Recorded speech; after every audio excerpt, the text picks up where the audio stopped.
These are the questions asked in last lecture. इनके answers दिए गए हैं नेक्स्ट पेज पर, नोट इट डाउन।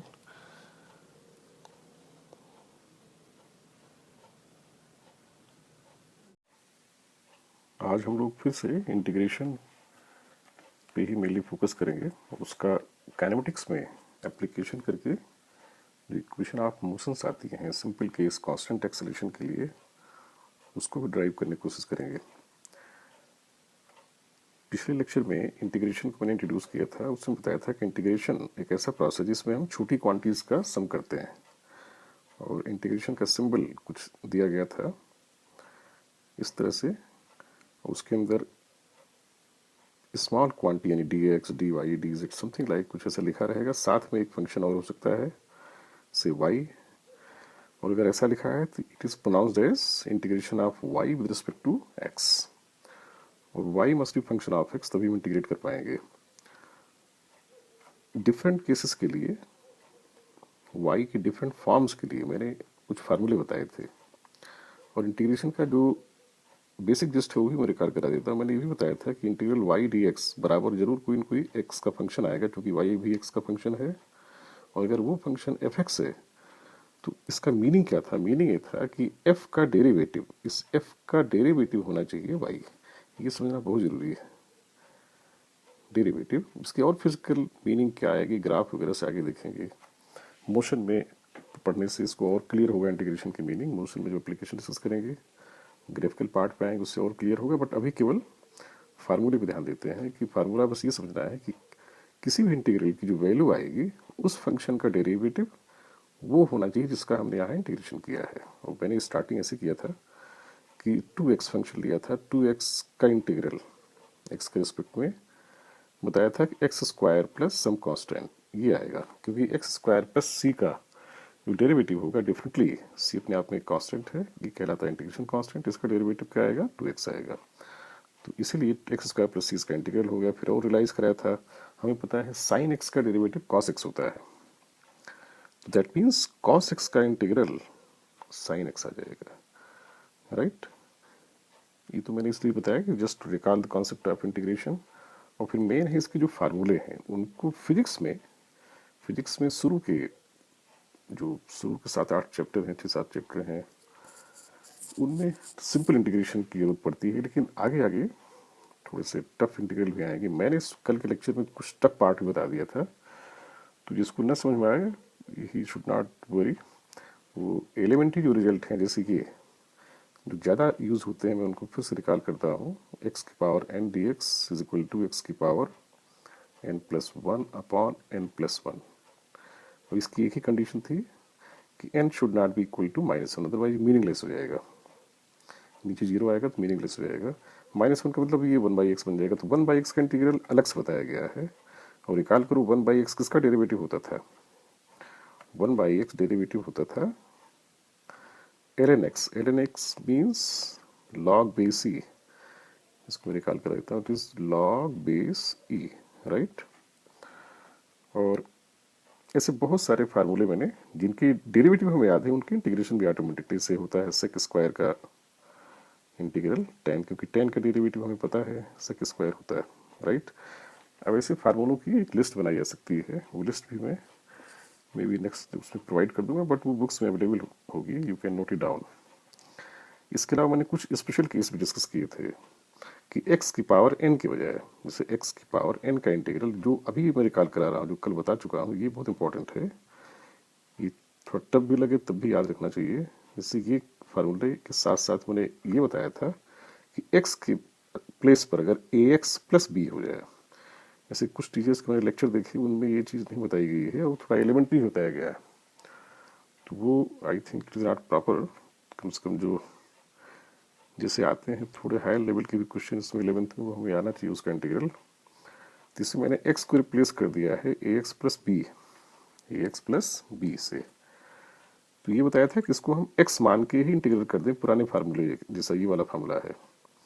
तो ax plus b whole to the power n plus one upon n plus one.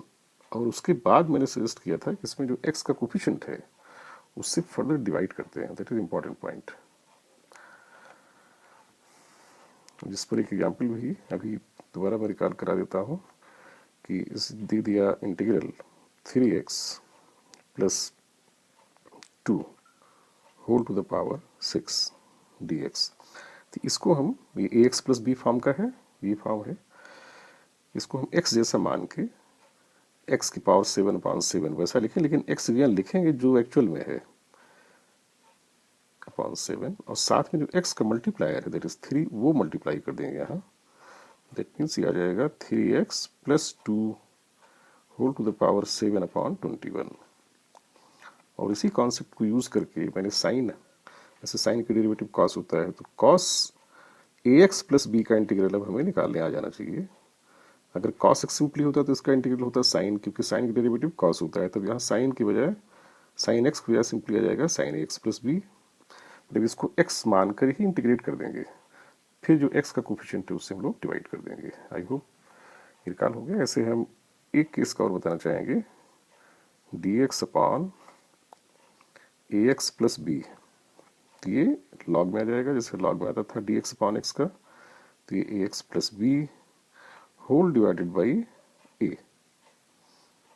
और ये चीज़ हम ई to power में भी कर सकते हैं, e to power a x plus b है, और हमें याद है ई टू पावर एक्स का integral e to power x होता था, तो इसको भी लिख दें ई टू पावर एक्स जैसा ही लिख दें, बट डिवाइड बाई एक्स का कोफिशिएंट ए, राइट। और फिर मैंने प्रोडक्ट ऑफ टू फंक्शंस का इंटीग्रल बताया था, उसको भी एक बार मैं निकाल कराता हूँ। दो फंक्शन है f और g, इनका आपस मल्टीप्लिकेशन है और दोनों x के फंक्शन है इन जनरल। इसमें बताया था कि एक फंक्शन को पहले एज इट इज लेते हैं, दूसरे का इंटीग्रल लेते हैं और फिर मल्टीप्लाई कर देते हैं। माइनस जिसको एज इट इज लिया था, जिसको एज इट इज लिया था, जैसे f था, अब उसका डेरिवेटिव करेंगे D by D x, into जो दूसरा था जिसको मैंने इंटीग्रेट कर दिया था, तो ये पूरी इंटीग्रेटेड वैल्यू यहाँ आ जाएगी, और फिर डी बाई डी एक्स और इस इंटीग्रेटेड वैल्यू को मल्टीप्लाई करके इनका फर्दर इंटीग्रेशन करते हैं। और ये बाई प्रैक्टिस याद होगा। फिजिक्स में इस पर शुरू बहुत ज़्यादा क्वेश्चन नहीं मिलेंगे, बट आगे आगे इसका यूज़ आ जाएगा 2 4 5 7 चैप्टर्स के बाद, या हो सकता है 4 5 चैप्टर्स के बाद ही आ जाए। तो इस पर मैंने एग्जाम्पल पहले भी दिया था, एक एग्जाम्पल मैं अभी भी देता हूँ दोबारा। जैसे मान लो एक फंक्शन दिया है हमें x square ln x integral, तो इसमें मैंने शायद यही एग्जाम्पल पिछले लेक्चर में दिया था, थोड़ा चेंज कर सकते हैं, let us take x cube. इसमें हमें एक फंक्शन को पहला फंक्शन मानना है, जैसे यहाँ था, एक को दूसरा मानना है। अब यहाँ ये भी थोड़ी सी हमें क्लेवरनेस दिखानी होगी कि जिसका हमें इंटीग्रल करना है, ये भी तो देख लें कि उसका इंटीग्रल हमें आता है कि नहीं आता। ln x का इंटीग्रल हमें नहीं आता, तो फिर ln x को हम फर्स्ट फंक्शन की तरह ट्रीट करेंगे। पहले इसको लिख लेंगे, इसी को integral ln x into x cube. अब प्रॉब्लम इजिली हो जाएगी, जिससे कि हमें इसका ln x का डेरिवेटिव करना पड़े। डेरिवेटिव हम जिसको पहला मानते हैं उसी के बाद डेरिवेटिव करते हैं। तो ये ln x पहले तो एज इट इज लिख देंगे, इनटू जो दूसरा फंक्शन पड़ा हुआ है उसका इंटीग्रल, एक्स क्यूब का इंटीग्रल क्या होगा, x4/4 माइनस इंटीग्रल ऑफ। अब इंटीग्रल ऑफ में जिस फंक्शन को मैंने एज इट इज छोड़ दिया था उसका पहले तो डेरिवेटिव होगा यहाँ 1/x, और फिर जो इंटीग्रेट होके आ गया था वो एज इट इज उठा लिया जाएगा विद इंटीग्रेटेड वैल्यू, यानी x4/4 इंटू डी एक्स। ये पूरा अब इंटीग्रेट होगा तो ये आ जाएगा ln x की पावर 4/4 माइनस ये x3/4 होगा। x³ का इंटीग्रल होता है x4/4। दोबारा मैं लिखता हूँ इसको x3/4 dx। और रिकॉल करो कि x³ का इंटीग्रल जब करेंगे तो x की पावर 4/4 आ जाएगा, तो यहाँ पे 1/4 ऑलरेडी है, तो बाई 16 आ जाएगा फाइनली। तो ln x इंटू एक्स की पावर 4/4 माइनस एक्स की power 4/16 plus integration constant last में डाल देंगे। तो ये रिकॉल करा दिया था मैंने एक थोड़ा टफ इंटीग्रल भी रिकॉल कराया था, क्योंकि फिजिक्स उसका यूज आता है, और अभी तो टफ लग सकता है कि I am teaching little bit tougher things, but ये बाद में पे करेगा। ये इंटीग्रल बड़ा इंपॉर्टेंट है, integral dx upon 1 plus x square that is equal to tan inverse x plus constant. और ऐसे ही एक साइन इनवर्स का बताया था कि dx upon √1 minus x square, ये आता है साइन इनवर्स x। राइट। और अगर इसी में माइनस लग जाता है तो वो कॉस इनवर्स बन जाता है, तो साइन से वैसे काम चल जाएगा। ओके, ये कॉस इनवर्स एक्स बन जाता है। बस इतना ही हमें याद रखना है, इनवर्स में ज़्यादा नहीं। इसमें एक दो चीज़ें ट्रिकी और है, वो मैं कभी एक्स्ट्रा लेक्चर में बता दूंगा, कि अदरवाइज ज़्यादा कॉम्प्लिकेटेड लगने लगेगा। इतना पहले बेसिक दिमाग में बिठाओ, देन इसमें थोड़ी सी हाई लेवल की चीज़ें हैं, वी विल डिस्कस। आज I am going to use integration in the straight line motion. उसमें थोड़ा सा पार्ट डेरिवेटिव का भी आ सकता है। जैसे हम लोगों ने स्ट्रेट लाइन मोशन 9th पहले पढ़ा होगा, 11th के जो स्टूडेंट अब आए हैं। Suppose an object is moving in a straight line and at certain instant its position is x। Position का मतलब उसका कहीं ओरिजिन होगा जहाँ पे x इक्वल टू 0 लेते हैं, तो वहाँ से x डिस्टेंस पर जो पोजीशन होगी उसका पोजीशन कोऑर्डिनेट x का आ जाएगा। जैसे कोई ऑब्जेक्ट यहाँ है जहाँ पे x इक्वल टू 0 है। हर ऑब्जेक्ट के मोशन में एक हम रेफरेंस पॉइंट लेके चलते हैं जहाँ का कोऑर्डिनेट 0 मार्क करते हैं, और वहाँ से यहाँ पे 0 है, यहाँ पे कहीं 1 होगा, कहीं 2 मार्क होगा, फिर कहीं 3 होगा। ऐसे इन जनरल उसकी मार्किंग x मानी जाती है, यानी ओरिजिन से कितनी दूर है x। तो थोड़े से टाइम dt में अगर वो चलता है तो उस डिस्टेंस को हम, उस मोशन को, उस डिस्प्लेसमेंट को dx सिंबल देंगे। और इस समय इसकी वेलोसिटी अगर v है, तो डेरिवेटिव के कॉन्सेप्ट से हमने बताया था कि velocity is rate of change of position, और rate of change of position with respect to time. जब भी हम रेट ऑफ चेंज की बात करते हैं वी टॉक ऑफ डेरिवेटिव। तो x का पोजीशन का rate of change with respect to time लिखा जाएगा small change in position upon small change in time. तो ये जो रेशियो आएगा x का derivative with respect to time, ये t टाइम पर ऑब्जेक्ट की क्या होगी, वेलोसिटी। इसको मैंने पहले भी डिस्कस किया हुआ है। और इस समय अगर इसका एक्सेलेरेशन a है, तो एक्सेलेरेशन क्या होता है कि उस समय की वेलोसिटी किस रेट से चेंज हो रही है टाइम के साथ, डी वाई डी टी। तो डेरिवेटिव पार्ट पे क्वेश्चन मैंने एक दो कराए थे पहले, उसके क्वेश्चन अभी ज़्यादा नहीं करते। मेनली इसका यूज़ करके हम इक्वेशन ऑफ मोशन डिराइव करेंगे, और एक स्पेशल केस के लिए इसमें एक्सेलेरेशन क्या रहता है, कांस्टेंट। तो let us start motion with uniform acceleration. Uniform का मतलब जहाँ एक्सेलेरेशन क्या रहना है, constant. Motion with straight line motion, या जिसको वन डायमेंशनल मोशन भी कहते हैं, जहाँ एक लाइन पे मोशन हो, तो motion with uniform acceleration. Uniform acceleration, ये हेडिंग डाल लेनी चाहिए क्योंकि ये 11th में डेरिवेशन के लिए आता है। यूनिफॉर्म एक्सेलेरेशन, उसका एक सिंबल ले लिया जाए ए। तो जो तीन इक्वेशंस मिले, यानी उसको मैं पहले ही आइडिया देता हूँ। बेसिकली हमें डिराइव करना है v equal to u plus a t. इनकी अर्थ सबको पता होगी, मुझे लगता है 9th में सब नहीं पढ़ा होगा। s is equal to u t plus half a t square. ये इक्वेशंस की कंडीशन एक ही रहती है कि एक्सेलरेशन शुड बी कांस्टेंट। और third is v square minus u square equal to 2as। ये तीनों इक्वेशन हम लोग इस कैलकुलस की हेल्प से ड्राइव करेंगे। तो let us come to the first equation. हमारे पास एक इंफॉर्मेशन है कि acceleration is d y d t. यहीं से स्टार्ट करते हैं। Acceleration is d y d t, and therefore इसको हम ऐसे लिख सकते हैं कि d v is equal to, we can write it like this, d v equal to a d t, right. And place, अब डी वी क्या है, स्मॉल चेंज इन वेलोसिटी। और मैंने इंटीग्रेशन जो बताया था कि integration is process of summation of small changes. Small quantities का जो सम है, बार बार उसको हम एडअप करें तो हमें वेलोसिटी, वो बड़ी क्वांटिटी मिलती है। तो इस डीवी को, यहीं से इंटीग्रेशन का थोड़ा सेंस भी समझा जाए, भाई we are coming to now integration. Dv is small change in velocity, जो थोड़े थोड़े चेंजेस बार बार हो रहे हैं, जैसे हमारे वेट में थोड़ा थोड़ा जो चेंज होता है, सारा हम एडअप करेंगे तो हमें टोटल वेट मिल जाएगा। ये हमारे नॉलेज में जो चेंजेस डेली डेली हो रहे हैं, उनको अगर ऐड किया जाए तो हमें टोटल नॉलेज मिल जाएगा। तो डीवी को बार बार हम ऐड करेंगे तो finally we will get final velocity. और डीवी को बार बार ऐड करने की प्रोसेस को ही क्या नाम दिया गया है, इंटीग्रेशन। जो स्मॉल क्वांटिटीज हैं, dv, d x, d y, इनको इंटीग्रेशन नाम दिया गया है। तो इंटीग्रल डीवी ऐसे प्रोनाउंस करेंगे, integral a d t. Basically इसका सही प्रोनाउंसिएशन है, here it is integration of a with respect to t, here it is integration of 1 with respect to v, but normal बोलचाल की भाषा में कहेंगे here integral dv equal to integral adt। अब यहाँ से पिछले लेक्चर को अगर रिकॉल करो तो integral dv will be v, जैसे इंटीग्रल dx होता है, इंटीग्रल dx होता है x। तो ये मैंने प्रूफ किया हुआ है पहले, इसमें कंफ्यूज नहीं होना। ये सोचना भी ईजी है क्योंकि इंटीग्रल dv है क्या, इंटीग्रल dv मीन्स dv का बार बार सम, dv को हम सारी dv स्मॉल चेंज वेलोसिटी को बार बार ऐड करेंगे तो हमें वेलोसिटी मिलेगी। So it is not difficult to realise, और फार्मूले से देख सकते हैं हम लोग।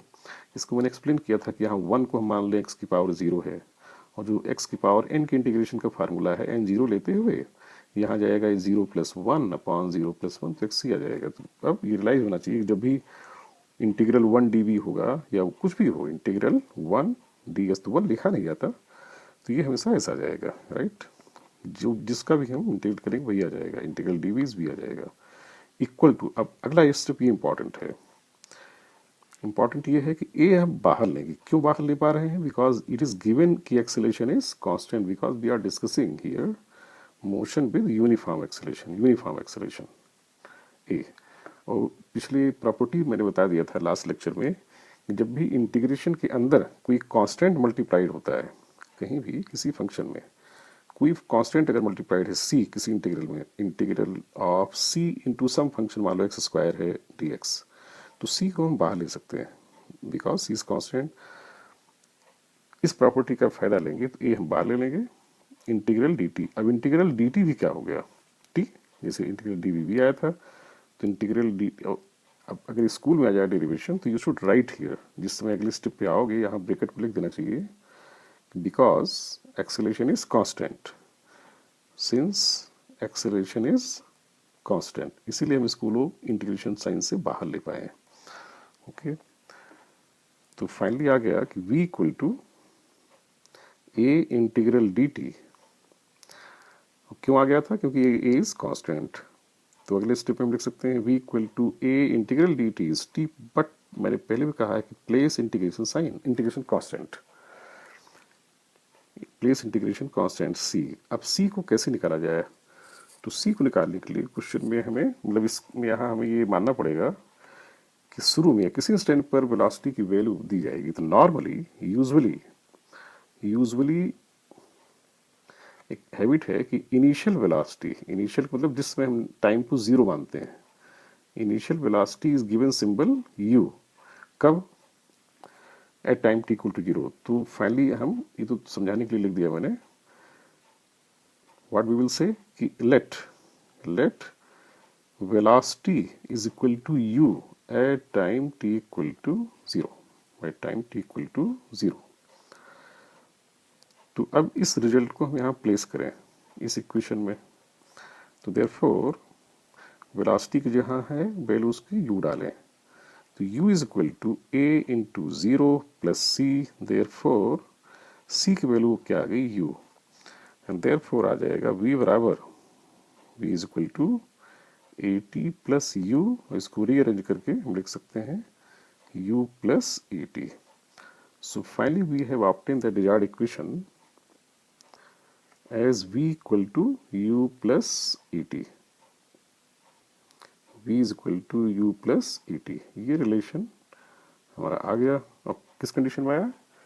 Acceleration constant. और we started from the definition dv by dt बराबर a, dv को एक तरफ लिखा, a dt ऐसे हुआ, then we use the process of integration, दोनों तरफ इंटीग्रेशन साइन लगाई, एक्सेलरेशन कांस्टेंट होने का फायदा लिया, इसको बाहर लिया, dv का इंटीग्रल b, dt का t, फिर इंटीग्रेशन कांस्टेंट यूज किया, और इनिशियल वैल्यू ऑफ वेलोसिटी को u मानते हुए, यानी t बराबर 0 पर वेलोसिटी को u मानते हुए c की वैल्यू u निकाल ली। अब इस इक्वेशन को we call first equation of motion.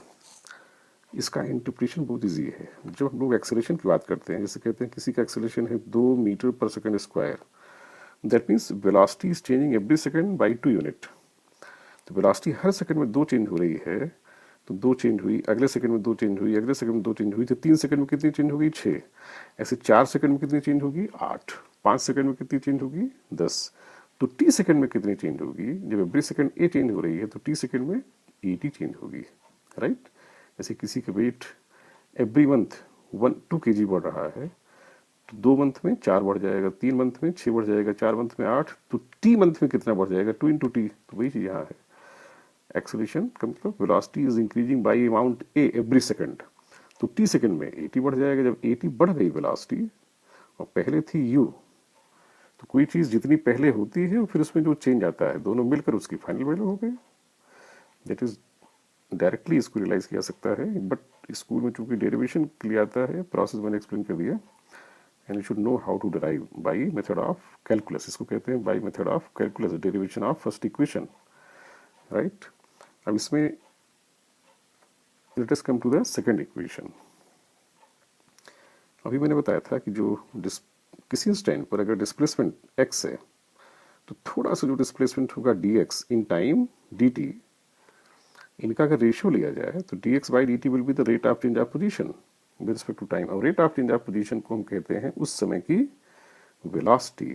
तो since dx by dt is equal to v, therefore अब सेकंड इक्वेशन के लिए यहीं से स्टार्ट कर देंगे। therefore dx is equal to v into dt, okay। Again put integration sign y, क्योंकि dx क्या है, थोड़ा सा डिस्प्लेसमेंट है, थोड़ा सा, हमें ऐसे थोड़े थोड़े बहुत सारे डिस्प्लेसमेंट का सम करना है बार बार बार बार। जब सारे dx हम जोड़ लेंगे तो हमें टोटल x मिल जाएगा, टोटल कितना वो पोजीशन उसकी हो गई। तो अगले स्टेप में left side we can write x, because dx का इंटीग्रल हमने सीख लिया x होता है, या इंटीग्रल dx x लिखा जाता है। अब इंटीग्रल v dt भी फिलहाल लिख देते हैं। अब यहाँ ये ध्यान देना है कि v is not a constant, because we have just obtained here v as u plus at, v is function of time now. तो इसको हम इंटीग्रेशन से बाहर नहीं ले पाएंगे, we can't take it this velocity outside, इसको बाहर नहीं ले सकते। तो हमें v की value as function of time यहाँ रखना पड़ेगा। तो नेक्स्ट स्टेप में लेट अस राइट, लिखो कि let as, because v equal to u plus a t, क्योंकि हम केस कौन सा ले रहे हैं, कांस्टेंट एक्सेलरेशन का। Therefore x is equal to integral u plus a t d t, right. अब और हम लोगों ने पढ़ लिया है दो फंक्शंस का जो सम होता है उसका इंटीग्रल उनके अलग अलग इंटीग्रल का सम हो जाएगा, राइट। तो we will use that concept. दोनों पार्ट को हमने जो समअप थे इनको अलग अलग इंटीग्रेशन के लिए उनको समअप कर लिया। अब इस बात का हम एडवांटेज लेंगे कि u तो एक इनिशियल वैल्यू ऑफ वेलोसिटी थी, that is naturally a constant. u हमारी इनिशियल वैल्यू ऑफ वेलोसिटी थी, t इक्वल टू 0 पे थी, वो तो एक वैल्यू रही थी, तो वो हम बाहर ले लेंगे। u integral dt plus a constant है ही, we are discussing the case of uniform acceleration, यानी जहाँ एक्सेलरेशन क्या रहता है, कांस्टेंट। तो ए बाहर ले लेंगे। इसको डेरिवेशन के स्टेप में लिखा जा सकता है कि because u and a are constants, right, and therefore x क्या हो जाएगा, इंटीग्रल dt क्या होता है, t, तो ut plus a integral t dt, ये इंपॉर्टेंट है समझना। तो इसको जो फार्मूला अपने पास होता है t to power n dt का, जैसे x का है वैसे t का हो जाएगा, t n plus one upon N plus one. तो n की जगह यहाँ क्या है, पावर वन, n की जगह पावर वन है, तो t to power one plus one upon one plus one, finally will be t square by two. वैसे इस स्टेज पे इंटीग्रल फटाफट अपने आप आ जाना चाहिए बिना ज़्यादा प्रॉब्लम के। It is simple, commonly use होने वाला इंटीग्रल है ये। तो finally we have obtain second equation of motion. आने में भी थोड़ा सा टाइम है, let us come to the next step. तो what we have obtain, x ut plus half a t square plus c। This equation tells us position. This is position of object at time t. अच्छा, किसी object को हम जब उसको observe करते हैं तो पहले हम देखते हैं, जब से हम ऑब्जर्व करते हैं अपनी घड़ी में टाइम सेट करते हैं 0, और 0 टाइम पर सेट करते समय साथ में हम कहीं पर ओरिजिन भी मान लेते हैं, और जहाँ ओरिजिन होता है वहाँ x की वैल्यू क्या रहती है, 0। लेकिन जिस समय हम ऑब्जेक्ट को देखते हैं वो जरूरी नहीं कि ओरिजिन पे हो, वो किसी पोजीशन पे जब होगा तब से हो सकता है हमने देखना शुरू किया हो, हमारा ओरिजिन कहीं और माना गया है। तो इट मे बी कि ऑब्जेक्ट इज एट लोकेशन, जिस लोकेशन का मैं नाम देने जा रहा हूँ x0, यहाँ पे था वो कब, जब जब यानी व्हेन टाइम था जीरो, जिस समय हमारी घड़ी में जीरो टाइम था ऑब्जेक्ट मुझे यहाँ कहीं दिखा, यानी वो ओरिजिन से ऑलरेडी किसी डिस्टेंस पे था। तो यहाँ पे क्वेश्चन में से लेके इस डेरिवेशन में let at t equal to zero x is x naught, तो x naught is symbol of initial position, we'll call it initial, उसकी जो प्रारंभिक पोजीशन है, और ये 5 मीटर हो सकती है, 2 मीटर हो सकती है, कुछ भी हो सकती है, माइनस इवन माइनस हो सकती है, it can have any value, right, initial position.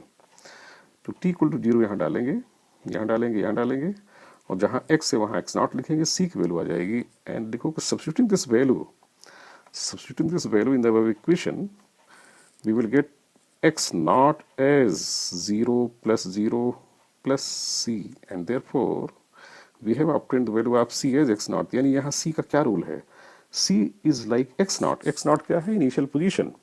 तो finally we have obtained x at position x at time t as ut plus half at square plus x naught।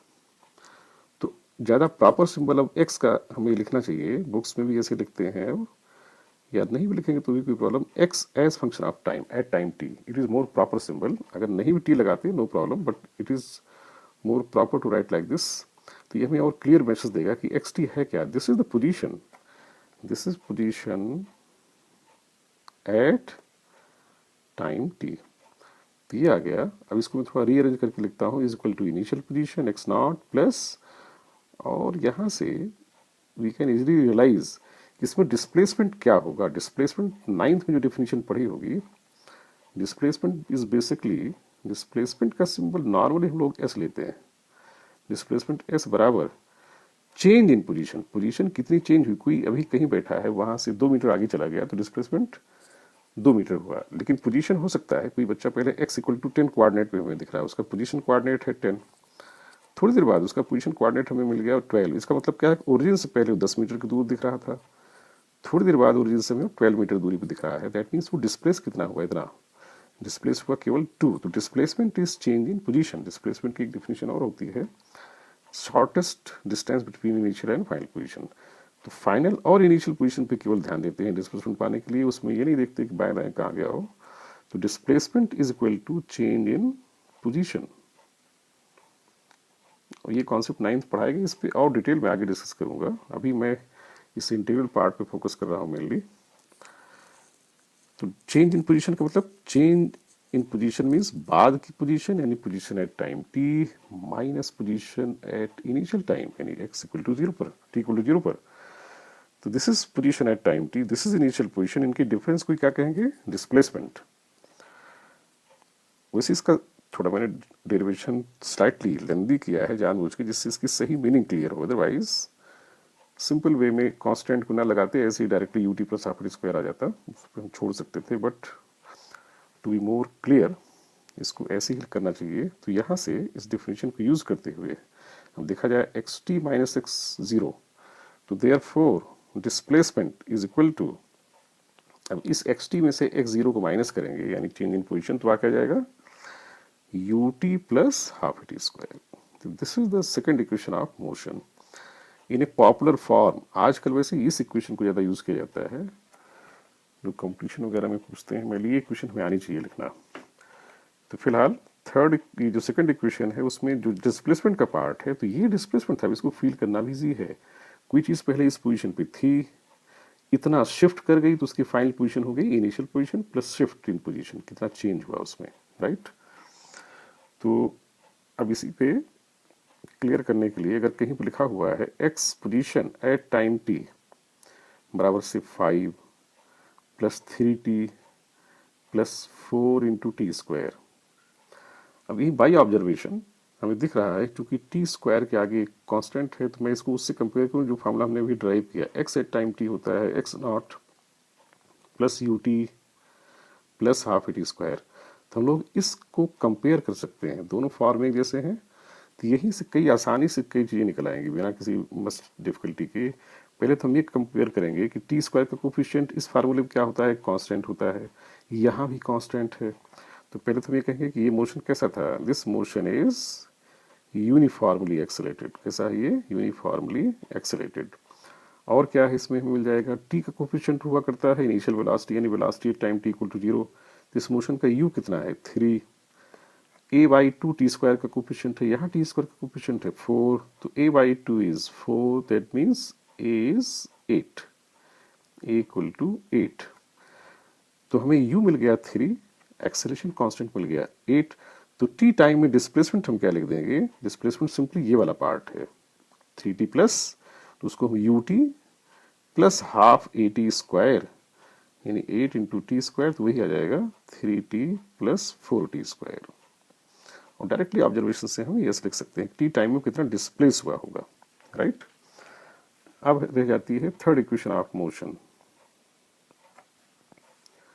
तो we have obtained first equation of motion as v equal to u plus at under what condition, when acceleration is constant. We have obtained displacement ut plus half at square under what condition, when acceleration is constant. जिसमें हम लोग numericals करेंगे तब इन equations में कुछ और important बातें बताऊंगा। अभी तो केवल मैं इसके इंटीग्रेशन या कैलकुलस से डेरिवेशन पर ज़्यादा फोकस कर रहा हूँ। थर्ड इक्वेशन ऑफ मोशन है v square minus u square बराबर 2s प्रूव करना। We start from here. अब इन दोनों को यूज करके हम लोग आगे प्रूव करेंगे और रिलेशन देखते हैं कैसे आता है। कई तरीके हैं, v square minus u square equal to v minus u into v plus u, right. Okay, तो we have written v minus v square minus u square as v minus u into v plus u. ध्यान दें हमारा purpose है 2as ले आना, इसमें कहीं finally time नहीं दिखना चाहिए, right. From first equation we can write v minus u as 80। तो टाइम तो आ गया, तो कहीं कहीं से हटेगा फिर ये, और v की जगह क्योंकि हमारे पास ऑलरेडी रिलेशन है v equal to u plus 80, v की जगह लिख सकते हैं हम u प्लस 80 प्लस u। और हमें s पिक्चर में ले आना है। तो s जिस फॉर्म में हमें दिख रहा है वहाँ टी स्क्वायर भी है, ut भी है। थोड़ा सा हमारे दिमाग में आना चाहिए कि इस t को मैं अंदर ले जाऊँ, a को बाहर रखें, तो ये हो जाएगा ut, बल्कि u दो बार है तो ये हो जाएगा 2ut plus 80 square. Now we can take, अब हमारे दिमाग में भी आना चाहिए कि यहाँ s में तो ut आता है, तो 2 अब बाहर ले लें, तो फाइनली हो जाएगा ut, जब 2 बाहर लेंगे तो यहाँ नीचे हाफ आ जाएगा a by 2 into t square, right. And ut plus half T square from second equation is s, तो ये आ गया 2s। ये हम लोग बीच बीच में डेरिवेशन के समय लिख भी देंगे। जैसे यहाँ मैंने 80 लिखा तो यहाँ ब्रैकेट में लिख दिया जाएगा कि फ्रॉम इक्वेशन 1, ये सब्स्टिट्यूट किया है v की जगह u प्लस 80, तो यहाँ लिख देंगे from equation 1 80 is v minus u and v बराबर u प्लस 80, राइट। तो derivation v square minus u square आ गया बाय मेथड ऑफ इंटीग्रेशन। हाँ, इसमें इस डेरिवेशन में इंटीग्रेशन का यूज नहीं किया है मैंने, तो मैं वो ट्रिक भी बताता हूँ कि इंटीग्रेशन से कैसे करेंगे। ये तो केवल हम दोनों इक्वेशन का, ये दोनों हमने इंटीग्रेशन से निकाला है, राइट। तो अगर स्कूल में आता है थर्ड इक्वेशन भी कैलकुलस मेथड या इंटीग्रेशन मेथड से करें, तो that technique I am going to tell. पहले दो तो उसी मेथड से निकाले गए हैं। मैंने एक्सेलेरेशन की एक डिफिनेशन बताई थी, एक्सेलेरेशन की एक तो डी बाई डी टी बताई थी, दूसरी बताई थी एक्सेलेरेशन की v d by d s. और जिसको पिछला लेक्चर नहीं सुना है वो देख लें, उसमें ये बता रखा हमने कैसे आएगा, उसको यहाँ भी देख सकते हैं, बट फाइनली यहाँ से स्टार्ट करना होगा। इसको चेन रूल से, चेन रूल का कॉमन सेंस है, हम लोग इसको लिख सकते हैं एक्सेलेरेशन को डी बाई डी टी के बजाय D by d S into D S by D t. And D S देखो कट जा रहा है इफेक्टिवली, तो है डी बाई डी टी, लेकिन यहाँ उसको हटाएंगे नहीं हम लोग, चलने देंगे। ds by dt is what? Velocity. v dv by ds, right? Sorry, ये एक्सेलरेशन है, तो एक्सेलरेशन का एक नया फार्मूला जो कि कम यूज होता है v dy by ds, इसको मैंने पिछले लेक्चर में इस पर एक दो प्रॉब्लम भी की थी, पिछले से पिछले लेक्चर में, यस, तो उसको सुन सकते हैं। अब यहाँ से उसको डिराइव करेंगे। जो थर्ड इक्वेशन है उसको डेरिवेशन के लिए we should start from here, और जिसको ये नहीं डायरेक्ट याद है वो यहाँ से स्टार्ट करके फाइनली इस इक्वेशन पे आओ, then now we will proceed. अब इसको लिख सकते हैं a d s cross multiplication किया बराबर वी डी वी, इसको रीअरेंज करके यहाँ ले आता हूँ मैं, v d v is equal to a d s की साइड चेंज कर दिया। अब दोनों तरफ क्लियर है कि ये भी स्मॉल क्वांटिटी, जहाँ भी डी वी गुणा होगा या डी एस मल्टीप्लाई होगा, डी एस होगा, they will be small quantities. तो हमें स्मॉल क्वांटिटीज का समेशन अगर करना है तो we have to go on the process of integration, और समेशन नहीं करेंगे तो हमें वेलोसिटी मिलेगी नहीं। तो now integrate on both side, अगले स्टेप में लिखो कि इंटीग्रेटिंग बोथ साइड्स, तो वी डी वी, अब ये पावर है वी की power 1 integral a d s, उसको वैसे ही रहने देते हैं भी। ये वो फॉर्मूला निकाल करो, v to power x power n का क्या होता है, एक्स पावर एन प्लस 1, तो वी की power 1 plus 1 upon 1 plus 1 is equal to, अगले स्टेप यहाँ लिखेंगे सिंस एक्सेलरेशन इज कांस्टेंट तो we can take it outside a d s, right. तो ये हो जाएगा v square by 2 plus equal to a, अब इंटीग्रल डी एस हो जाएगा एस, लेकिन अब इंटीग्रल पूरा हो गया तो अगले स्टेप में हम इंटीग्रेशन कांस्टेंट में लिख लेंगे। जैसे इंटीग्रल फाइनल है इंटीग्रेशन कांस्टेंट पिक्चर में आ जाएगा। तो now we have obtain v square by 2 as a s plus c, but वो इक्वेशन नहीं आई जिसकी हमें तलाश थी अभी। तो नेक्स्ट स्टेप में देखते हैं, v square by 2 is a s plus c. अब हमें कंडीशन दी गई है, हमें दिमाग में रखना है कि हमें यू ले आना है। यू कैसे आएगा, तो यू इज इनिशियल वेलोसिटी, यानी जब से हमने उसको ऑब्जर्व करना शुरू किया तब वेलोसिटी क्या थी, यू। जब से ऑब्जेक्ट को हमने, जब से ऑब्जर्वेशन करते हैं तो डिस्प्लेसमेंट हमेशा स्टार्टिंग डिस्प्लेसमेंट तो जीरो ही लेते हैं, position can have any value, कोई कहीं भी दिख सकता है शुरू में, लेकिन जब से हम उसको देखेंगे डिस्प्लेसमेंट उसके बाद जितना चलेगा उसे बोलेंगे। तो जब से ऑब्जेक्ट को देखा जाता है, जब वेलोसिटी में यू कहते हैं, उस समय के डिस्प्लेसमेंट को जीरो ही माना जाएगा। तो लिखोगे कि at s is equal to zero velocity is u, तो जहां v है वहां u रखा जाएगा। Therefore u square by 2 is equal to 0 plus c, and therefore c is u square by 2। तो अब इसको इस इक्वेशन में सब्स्टिट्यूट कर देंगे, तो finally we will get v square by 2, वहाँ लैंग्वेज डेरिवेशन अपने आप बना सकते हो, equal to v square by 2 equal to a s plus u square by 2, and therefore now v square minus v square by 2 is a s, तो इसको हम दूसरी साइड डाल दें 2 को, और वो डेरिवेशन आ गया जिसकी हमें तलाश थी, बाई मेथड ऑफ इंटीग्रेशन या बाई मेथड ऑफ कैलकुलस।